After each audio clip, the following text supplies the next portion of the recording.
and welcome to Myth Monsters. My name is Erin and I'll be your host for these little snack bite-sized podcasts on folklore and mythical monsters from around the world. These podcasts focus on the actual cryptids, folklore and mythic monsters from global mythology, rather than focusing on the full stories of heroes and their big adventures. I'll also be dropping in some references that they have to recent culture and where you can see these represented in modern day content so that you can learn more and get as obsessed as I am about these absolute legends of the mythological world. I hope you're having a lovely early summer so far.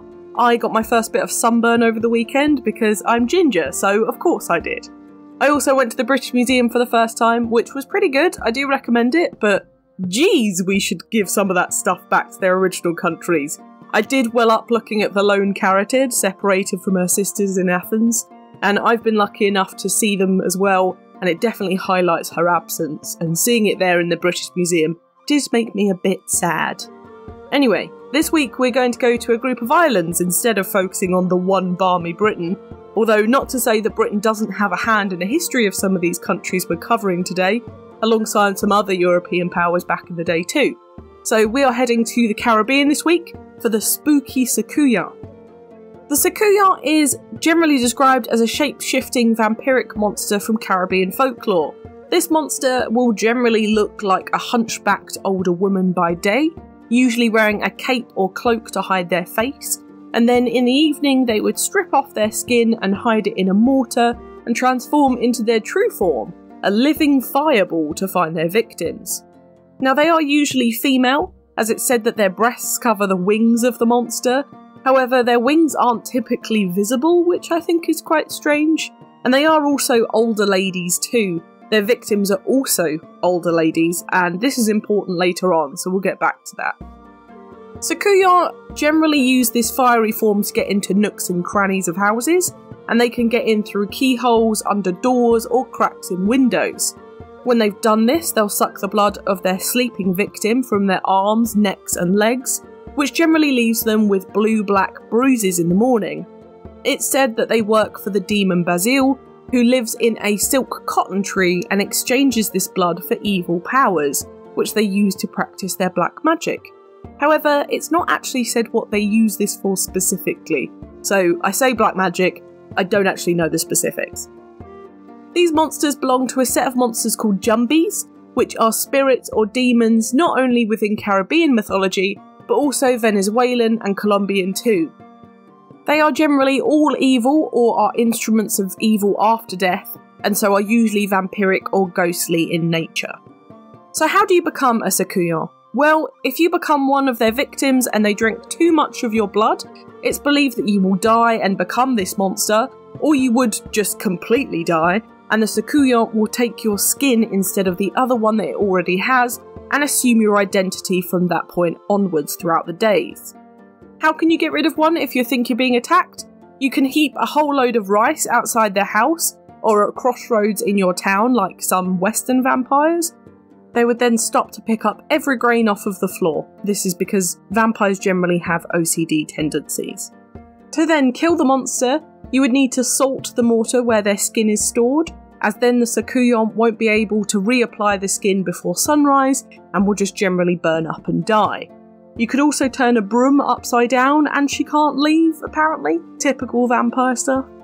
If you do manage to get the skin back after this, it's worth a pretty penny as it can be used in black magic, but the myth is super popular still within a lot of the Caribbean islands, although I will say the most intense belief comes from the islands of Trinidad, Grenada, Barbados, Haiti, Guyana, Dominica, Guadeloupe, Martinique and Suriname.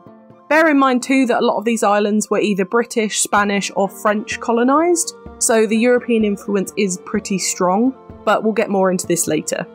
For etymology, Soucouyant is a French word, but it specifically comes from West Indies Creole, which is a French-based language. It comes from the word Soucouyant, which means man-eating sorcerer.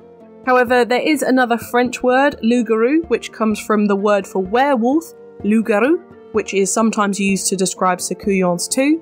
You'll also notice I'm taking the T sound off the end. It's just generally not pronounced with this word, so it's Soucouyant rather than Soucouyants, which I did make the mistake of doing in my announcement last week, so apologies to all my French language speaking listeners. In terms of history though, there's nothing specific on this. However, I did watch a few videos and found that the most reasonable explanation for their creation is that when the French came over, which was during the Caribbean campaign from about 1750 to 1810, they brought over the European vampire myths. But to add to this, they also brought slaves over during the slave trade from Africa, who had their own versions of vampires themselves, and so these two different accounts merged with the French language-speaking Caribbean native tribes, creating the Soucouyant myth. An interesting thing I found whilst researching this one is the reasoning behind old women being the victims and Soucouyants themselves. As women typically outlive men, they tend to inherit land, money and property when their husbands pass away. They also tend to have a stake within the community, giving advice and helping with ailments and sickness in the towns. However, what this did mean was that a lot of these elder women were influential and rich, which would make a lot of people want to get rid of them, and calling them a Soucouyant would be an easy way to remove them. Another thing is that they might have something like Alzheimer's and dementia, which of course does affect your memory and your whole personality and demeanour, meaning it was pretty easy to accuse them of being these demons and get them committed to madhouses, which realistically leads to these women being killed and their assets being seized for the village or for other people within that village too. Lastly, we can totally compare these to Western vampires, and we can see the whole detachment thing in vampiric monsters again with Filipino folklore, with ones such as the Manananggal and the Panangalang for example. But it is unique with the fireball aspect. I don't think I've seen this in any other monster, let alone a vampiric one at that too. Now, onto modern media. There are very few this week, so I've put some vampire ones in here, but we do have some Soucouyant specific ones as well. They're the first ones I mention in each category. There's only one, so you'll know which one's which. But for art, have a look at independent work for this one. There are some really cool bits on the web about this monster specifically, and some really cool interpretations too. In movies, we have Byzantium, Dracula, Vampires, Interview with a Vampire, the Twilight series, Nosferatu, The Lost Boys, Salem's Lot, 30 Days of Night, Dark Shadows, What We Do in the Shadows, Daywalkers, Van Helsing, From Dusk Till Dawn, the Underworld series, Hotel Transylvania, Doctor Sleep, Thirst, Vampire's Kiss, I Am Legend and the Blade trilogy. For TV, we have Sleepy Hollow, Buffy the Vampire Slayer, Angel, What We Do in the Shadows, True Blood, Supernatural, American Horror Story, Vampire Diaries, Being Human, A Discovery of Witches, Dracula, Hemlock Grove, Let the Right One In, The Munsters, The Addams Family, Mona the Vampire, Count Duckula, Sesame Street, Rosario plus Vampire, Monster Force, Helsing, Vampirina, Monster High, Penny Dreadful, Preacher, Salem's Lot, and Young Dracula. Now in video games we have ones such as Cultist Simulator, Darkwatch, Infamous, The Buffy Game, Blood Rain, Vampire, Skyrim, Sims 3 and 4, The Witcher 3, Castlevania, Vampire the Masquerade Bloodlines, World of Warcraft, Van Helsing, and Resident Evil Village. Now my book recommendation this week is Island Tales, Caribbean Folklore Stories by Amber Drapier for some great Caribbean folklore tales, or you can look at Caribbean Folk Tales, Stories from the Islands and the Windrush Generation by Wendy Shearer for the same thing. Now it's time for Do I Think They Existed? In terms of vampires, I think this one is pretty unbelievable. It becomes a literal fireball whilst it hunts. How would anyone not notice a giant fireball coming into their bedroom and sucking their blood? Although, I say that, I don't think I would. I still sleep with a lamp on. So it wouldn't make a single difference to me if it was a bit brighter. The history here is so cool though. You can see the influences of vampires from other cultures and languages in this one. I do think it's a super interesting version of a really popular and sometimes overdone monster, or even category of monsters, and it's a super unique take on it, even if it is a bit far-fetched.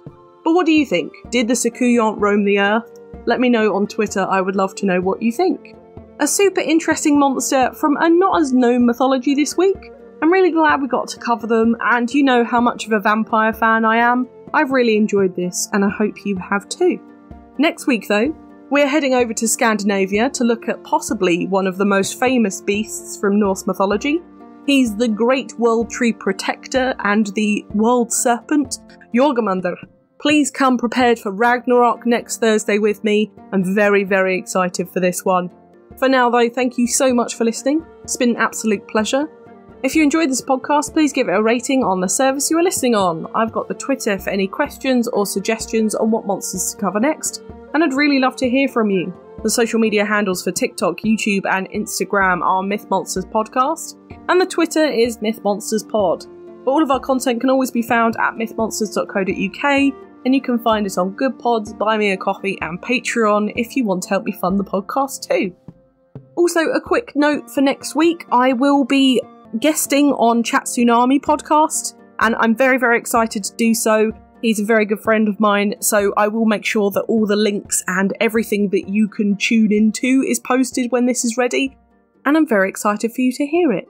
Come join the fun though, share this with your pals, they might love me as much as you do, but for now, stay spooky, and I'll see you later babes!